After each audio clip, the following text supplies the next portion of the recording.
Saturday, November 14th, 2020. Currently 6:53 a.m. It kind of threw me for a second because I thought it was already 7 o'clock, past 7 o'clock. So it's been a while since I've actually recorded a video this early in the morning. And I think I'm up maybe earlier than usual because this is my part 2 of my second round of chemo, so I'll be going back into the hospital for chemo daycare, they call it, at Princess Margaret Hospital. But I have, so I talked about, I think in the previous video, this issue that I had with my portacaf yesterday. I'll just kind of, this is what it looks like. I don't know if you can see it. Okay, so yeah, so that is the reason why, and I explained it in the previous video from yesterday, why I wasn't able to start my chemotherapy yesterday, because in my case, my chemotherapy infusion goes over 3 days. So I also realized that maybe I don't talk a lot about certain kinds of details of what's going on for me. Maybe because I'm just doing these sort of off the cuff and they're not as organized as they should be, so I apologize for that. So as, I mean, there's been over 30, probably at this point over 40 videos at this point, right, that have been uploaded, so there's a ton of stuff that I talked about over time. But let me just specifically say that the chemotherapy that I am currently receiving is sort of the first line therapy or treatment for stage 4 pancreatic cancer, which is known to be pretty aggressive treatment. But the thing is, I skew quite young for folks who are generally diagnosed with pancreatic cancer. The average or mean, or whichever number it is, or whichever it is, generally skews quite older, like 60 to 70. And so, you know, when I think the doctors, you know, initially, and still in some ways I went for a second opinion as well, it's like, you're young and healthy. And I think it was, you know, I always get kind of like shocked with the healthy. Like, I'm relatively healthy because I have cancer, so I'm not fully healthy, but otherwise, I guess, is, you know, how they mean it. So this the FOLFIRINOX, again, sorry for the fact that I am horrendous with pronunciations of medical terms and names and medication names and all that kind of stuff. But FOLFIRINOX is, I believe, what it's called, is a cocktail of chemotherapy drugs that are taking in combination. And again, meant to be pretty aggressive for a pretty aggressive cancer. So fighting fire with fire, I suppose. I tolerated the first round quite well, quite a bit of fatigue, some mood stuff, and I think it's sort of like a combination of a lot of things that would bring on the mood stuff for sure.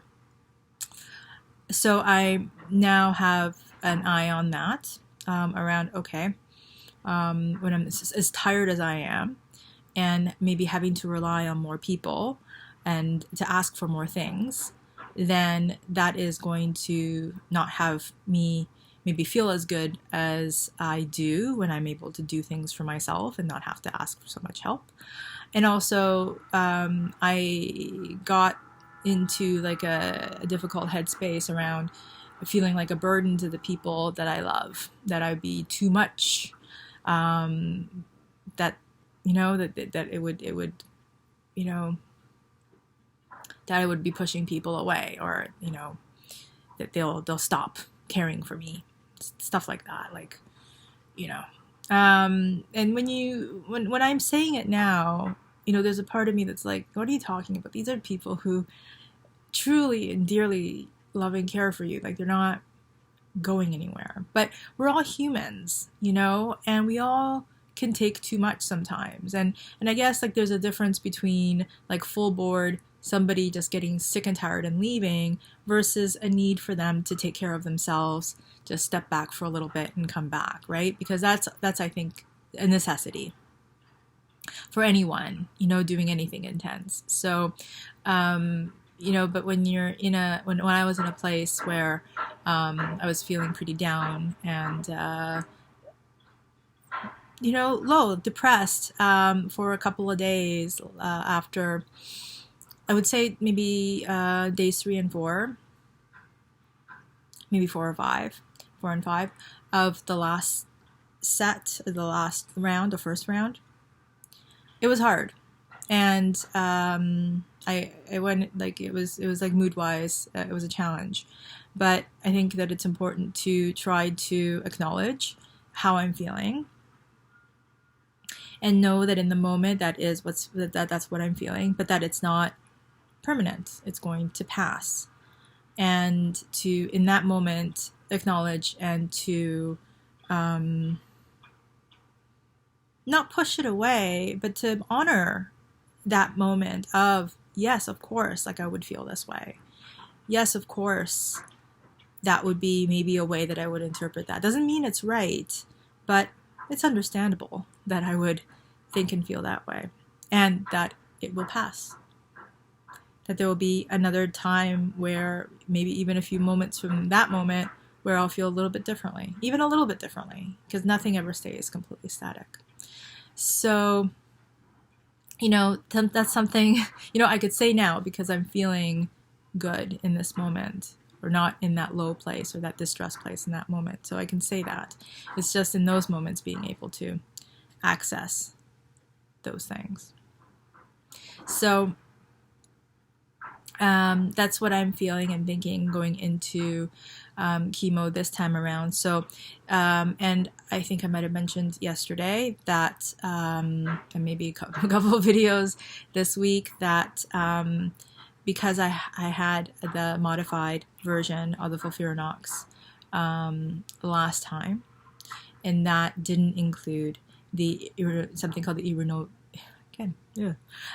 irinotecan.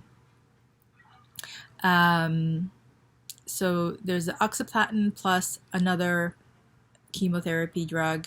That's the first hour and a half of the infusion, and then after that they're going to connect me to something called irinotecan. That's an hour and a half, which was not given the last time, and apparently the potential side effects that can come from that is diarrhea, and it comes, apparently the onset could be like pretty quickly, runny nose, and nasal drip. And if that happens, they have a way of managing that.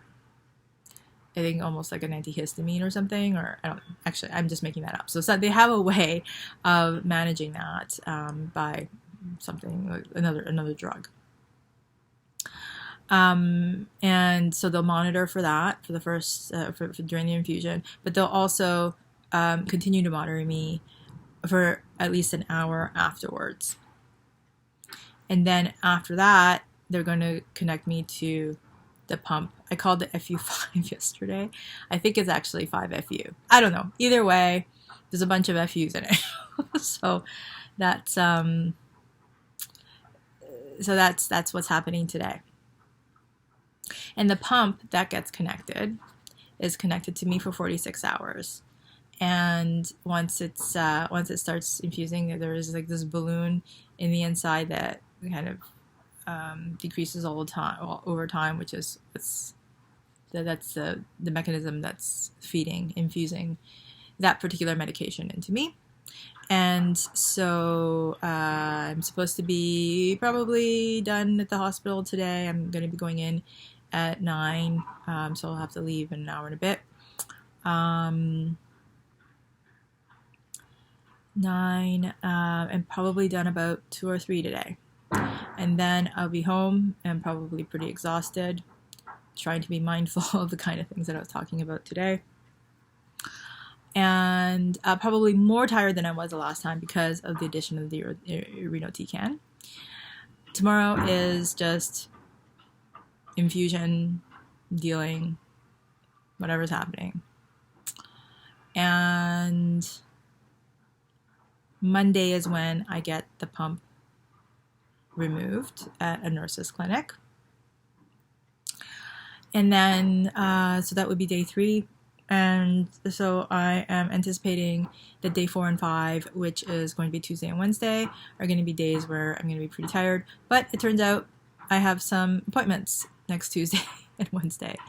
So not completely looking forward to that. But next week is a little bit, I would really like to be able to just relax and not have to feel like I have to do something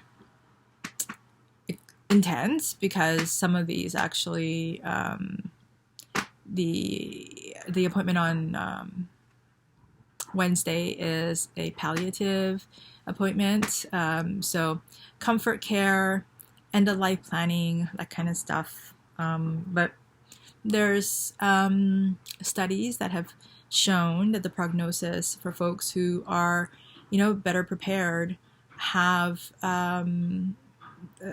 longer, so better prognosis, just taking care of, dotting the I's and crossing the T's, and kind of having people on board, and not being in a reactive kind of stressed place, I think. So, and I'm all for that. So that's something, but it's happening day 5 of my chemo. So I hope I get through that one okay. Anyway, so some details about my FOLFIRINOX and how that's going to work for me, what my next few days are going to look like. I will try to jump on when I can. I'm not going to be like this, I would imagine. I'm more tired, and maybe not so with it. But if you could hang in with me, I'd really appreciate it. And if you have some extra love and care you can send my way, that would be great, especially during this time, even though you're seeing this in the future. But with fingers crossed, I'm still in treatment at that time. And love and care from Snoopy and I to you, and chef's kisses, or well, at least one. And so much care, and so much, it's a funny thing. Like there's no well that can get tapped out, it feels like, when it comes to feeling love and care. It's amazing. So on that note, please hold some of that love and care for yourself, as well as the folks that you love and care for in your life, and maybe for some folks that you might not even know in your life. And if, like I mentioned, you have any extras that you can send this way, I would very much appreciate them. So thank you so much for watching, at the very, very least. And so I'll talk to you again real soon.